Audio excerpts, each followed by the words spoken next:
A few years ago, I began to observe something in my own behavior that made me a bit uncomfortable. And that was that from the moment that I woke up to the morning, to the end of the day, my life was a series of screens. I started the day with the thing that woke me up first thing in the morning, my phone. And so I sat there in bed watching various cooking videos on Instagram and bouncing around between a bunch of different applications. But then it was time to get out of bed and cook breakfast. And so the thing that I focused then on, in addition to the omelet in the pan, was the iPad that was right next to the oven. And then it was time to do some work. And so I went to a different screen, which was attached to another screen itself, all the while this little devil on my wrist was tapping and beeping and blooping and distracting me as I was trying to get important stuff done.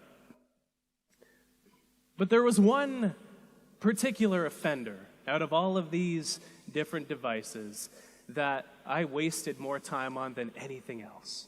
That was this dastardly thing, my phone. I could spend hours on this thing every single day. And so I decided to essentially, for all intents and purposes, get rid of the thing for a month. As an experiment, I thought I'm going to live on this thing for just 30 minutes every single day at a maximum. And so this is the amount of time I have for maps. This is the amount of time to call my mother. This is the amount of time that I have for everything that I could possibly want to do, to listen to music, to listen to podcasts. And I observed what happened during this time. It took about a week to adjust downward into a new, lower level of stimulation. But once I did, I noticed that three curious things began to happen. First, my attention span grew. It was like I could focus on things not effortlessly, but with much more ease than I could before this experiment started. In addition to this, though, as I was going about the world, and especially when my mind wandered a bit, I had more ideas that my mind arrived at. And on top of this, I had more plans and thoughts about the future. Getting rid of one simple device led to these three effects. Why? Noticing this a few years back led me on this long journey to get to the bottom of what it takes to focus in a world of distraction. I poured over hundreds of research papers from front to back. My office, I don't know if you've ever watched one of those crime shows where somebody's solving a murder, and so they have this big Bristol board and there's string attached to papers, attached to memos, attached to newspaper clippings. This is like what the state of my office was. I flew out to meet experts around the world who study focus. I conducted more experiments on myself until the point I had 25,000 words of research notes about why this is the case. How does technology influence our attention and our ability to focus? I want to start with the attention spans that we have. This is how we pay attention to the world around us and how much control we have over our focus. The research around this particular area is fascinating. It turns out that when we do work in front of a computer, especially when our phone is nearby, we focus on one thing for just 40 seconds before we switch to doing something else. And when we have things like Slack open as we're doing some work, this lowers to 35 seconds. But the reason that this is the case is not what we might think after looking at the research. We think the problem is that our brains are distracted. But after looking at the research, this is what I've come to know as a symptom for the deeper problem, which runs much more deeply. It's the root cause of this distraction. It's not that we're distracted, it's that our brains are overstimulated. It's that we crave distraction in the first place. Our brains love these tiny little nuggets of information and social media and email and these things that we do over the course of the day. There's even a mechanism in our mind called the novelty bias, by which our mind rewards us with a hit of dopamine, one of those wonderful pleasure chemicals, the same one that we get when we eat and order a whole medium pizza from Domino's, the same one that we get when we make love, we get that same stimulation when we check Facebook. We get this dopamine coursing through our mind, and so we not only crave distraction, but our mind rewards us for seeking out and finding distraction in the first place. So this is the state of our minds today. We're at this hyper-stimulated state where we bounce around between these bunch of different objects of attention that are very, very stimulating for our mind. And so I thought, okay, if the phone had this impact on my attention span, what if I lowered how stimulated I was even more still? And so, this feeling that we experience when we go from being in a state of high stimulation into a state of low stimulation, it has a name. That name is called boredom. This restlessness that we feel when we have this super busy week and then we're lying on the couch on a Sunday afternoon thinking, all right, what am I doing now? So I put out a call to the readers of my website and I asked them, what is the most boring thing that you can think of doing? I'm going to make myself bored for an hour a day for a month. And so I did some stuff that I still am upset about from my readers to this day. Day 1, I read the iTunes terms and conditions for 1 hour. It's actually shorter and more readable than you might think. Day 4, I waited on hold with Air Canada's baggage claims department. It's very easy. This is the trick. If you want to make yourself bored, don't call the reservations department. Call the baggage claim people, because you're going to wait for hours if you ever get through it all. Day 19, I counted all the zeros that I could in the first 10,000 digits of pi. Day 24, I watched the clock. Tick, tick, for 1 hour. And 27 other activities this month. Jeez. I still think back. But curiously, I noticed the exact same effects as I did during the smartphone experiment. It took about a week for my mind to adjust downward into a newer, lower level of stimulation. And this maps curiously on top of research that shows that it takes our mind about 8 days to fully calm down and rest, like when we're on vacation as an example. Our vacations need to be longer than they are today. But I also noticed that my attention span expanded. I was able to focus even more effortlessly because I wasn't surrounded by fewer distractions, but my mind was so much less stimulated that it did not seek the distraction in the first place. But the fun part were these ideas and plans that struck me that didn't before.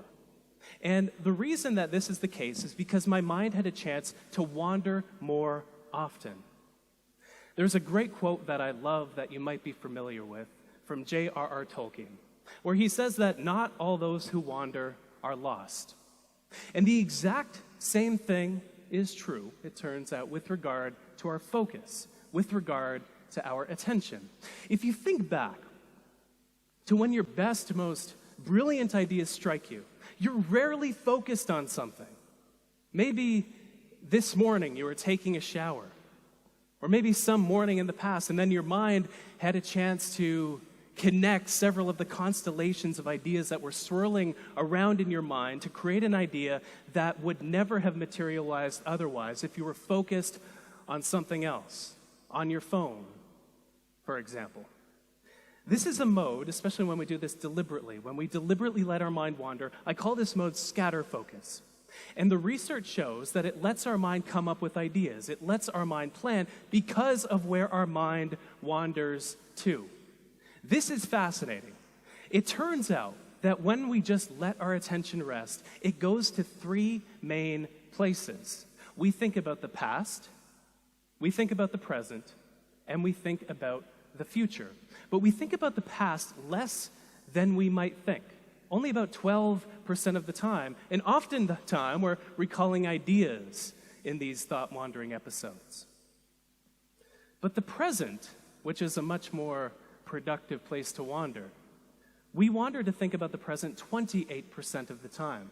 And so this is, it's something as simple as you're typing up an email, and you can't find a way to phrase something because it's very delicate, maybe it's political, you go and walk to another room, you go to another room of the house, of the office, and the solution hits you because your mind had a chance to approach it and prod at that problem from different directions. But here's the thing.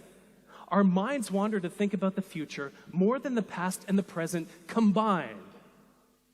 Whenever our mind is wandering, we think about the future 48% of the time. This is why when we're taking a shower, we plan out our entire day, even though it hasn't started yet. Right?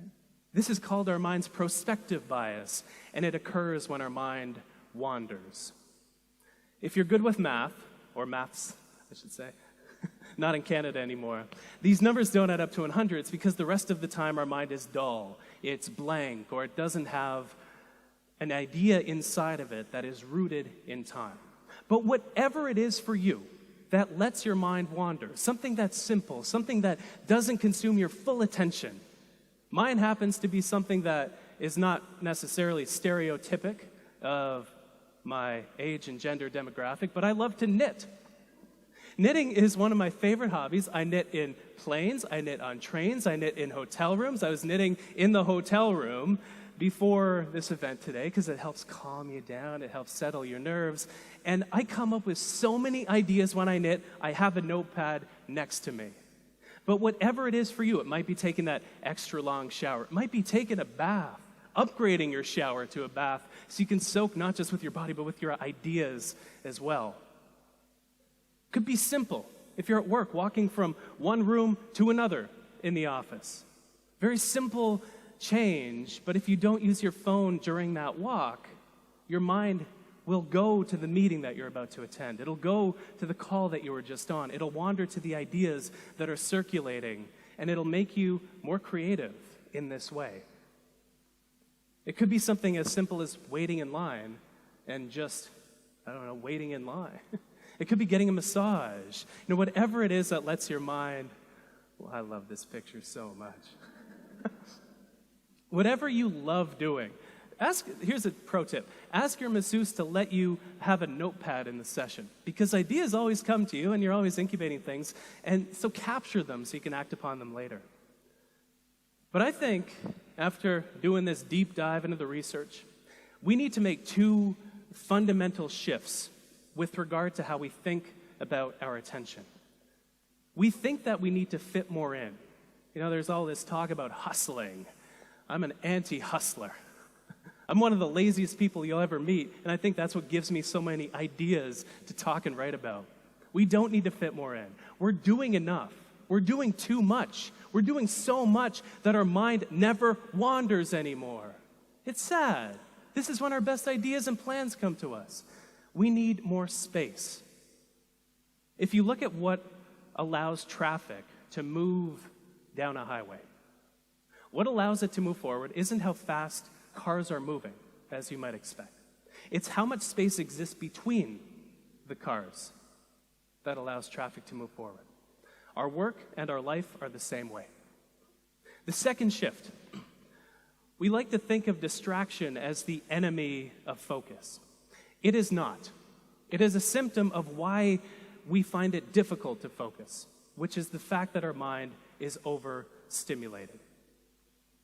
I have a challenge for you. It's a 2-week challenge, but it's a challenge to make your mind a bit less stimulated and simply notice what happens to your attention. How many ideas do you get? How does your focus change? How many plans do you make? So for 2 weeks, make your mind less stimulated. There are so many great features on phones, on devices, that'll let us eliminate a lot of the time we waste on our devices. Use those features. Not only to become aware of how you spend your time, but how you can spend less so you have more ideas. Have a disconnection ritual every evening. One of my favorite daily rituals, I disconnect from the internet completely from 8 p.m. to 8 a.m. My fiance and I, we have a weekly disconnection ritual, a technology Sabbath every Sunday, so we can disconnect from the digital world and reconnect with the physical world, the real, actual world. Rediscover boredom. You don't have to do it for an hour. Please don't call Air Canada. It's just a world of hell. But rediscover boredom just for a few minutes. Lay on the couch, and where does your mind go? and scatter your attention, you'll find some remarkably fruitful things in that attentional zone. If there's one thing that I have found to be true after doing this deep dive into this world on how we focus, it's that the state of our attention is what determines the state of our lives. If we're distracted in each moment, those moments of distraction and overstimulation build up and accumulate to create a life that feels more distracted and overwhelming, like we don't have a clear direction. But when we become less stimulated, when we make our mind more calm, we get the benefits of added productivity and focus and ideas and creativity, but we also live a better life because of it. Thank you so much.